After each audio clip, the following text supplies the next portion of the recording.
केदारनाथ धाम उत्तराखंड में स्थित भगवान शिव का प्रमुख ज्योतिर्लिंग है, जो हिमालय की ऊंचाइयों में बसा हुआ है। यह मंदिर न केवल धार्मिक दृष्टि से महत्वपूर्ण है, बल्कि इसकी प्राकृतिक सुंदरता भी अद्वितीय है, जिसे हिंदू धर्म में विशेष स्थान प्राप्त है।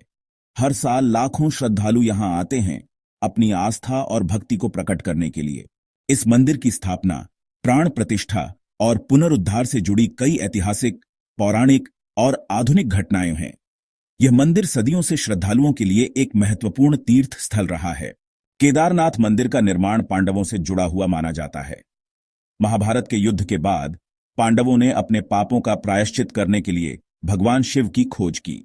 महाभारत युद्ध के बाद पांडव अपने पापों का प्रायश्चित करने के लिए भगवान शिव की खोज में केदारनाथ पहुंचे। हिमालय की कठिन यात्रा के बाद वे यहां पहुंचे और शिव जी की आराधना की, किंतु शिव जी उनसे मिलने से बचने के लिए एक बैल का रूप धारण कर भूमिगत हो गए। यह घटना पौराणिक कथाओं में विशेष स्थान रखती है। भीम ने इस बैल की पूंछ पकड़ ली, जिससे उसका सिर नेपाल के पशुपतिनाथ में प्रकट हुआ और शरीर के अन्य भाग केदारनाथ में प्रकट हुए। यह घटना शिवजी की महिमा और पांडवों की भक्ति को दर्शाती है। यही भाग बाद में शिवलिंग के रूप में पूजित हुआ। यह शिवलिंग आज भी केदारनाथ मंदिर में स्थापित है और श्रद्धालुओं द्वारा पूजित होता है। ऐसा कहा जाता है कि पांडवों ने सर्वप्रथम यहां एक शिवलिंग स्थापित कर पूजा की और एक छोटे से मंदिर का निर्माण कराया। यह मंदिर समय के साथ कई बार पुनर्निर्मित हुआ। कालांतर में आदि शंकराचार्य ने 8वीं शताब्दी में इस मंदिर का पुनर्निर्माण कराया और सनातन धर्म को संगठित करने हेतु इसे 4 धाम यात्रा में शामिल किया। यह पुनर्निर्माण कार्य मंदिर की महत्ता को और बढ़ाता है। शिवलिंग की प्राण प्रतिष्ठा स्वयं भगवान शिव की कृपा से हुई। यह मंदिर आज भी उसी श्रद्धा और भक्ति के साथ पूजित होता है। कहा जाता है कि यहां भगवान शिव स्वयं निवास करते हैं। यह स्थान उनकी दिव्य उपस्थिति का प्रतीक है। आदि गुरु शंकराचार्य ने जब यहां का पुनर्निर्माण करवाया, तब उन्होंने वैदिक विधि से केदारनाथ ज्योतिर्लिंग की प्रतिष्ठा की। यह विधि आज भी मंदिर में पालन की जाती है। मंदिर की वास्तुकला कटवा पत्थरों से बनी है और यह हिमालय की कठिन परिस्थितियों में भी सहस्राब्दियों से स्थिर है।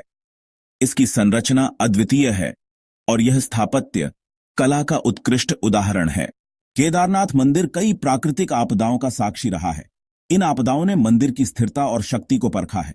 सबसे भीषण घटना 2013 की उत्तराखंड बाढ़ थी, जिसमें पूरा केदारनाथ नगर जलमग्न हो गया, लेकिन मंदिर को कोई विशेष क्षति नहीं पहुंची। यह घटना मंदिर की दिव्यता और शक्ति को दर्शाती है। यह एक चमत्कारिक घटना मानी गई, क्योंकि मंदिर के पीछे स्थित एक बड़ी चट्टान, जिसे भीमशिला कहा जाता है, ने मंदिर को विनाश से बचा लिया। इस चट्टान ने बाढ़ के पानी को मंदिर से दूर रखा। बाढ़ के बाद भारत सरकार और उत्तराखंड सरकार ने मंदिर के पुनरुद्धार का कार्य किया।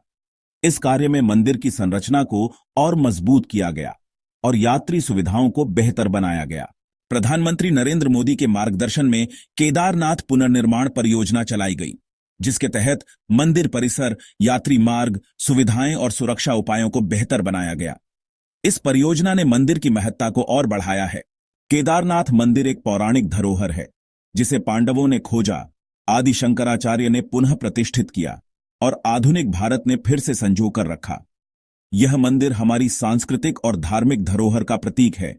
यह मंदिर सिर्फ एक आस्था का केंद्र नहीं, बल्कि हिंदू धर्म की अनंत शक्ति और इतिहास की एक गवाही भी है। यह स्थान हमें हमारी जड़ों से जोड़ता है और हमारी आस्था को और मजबूत करता है।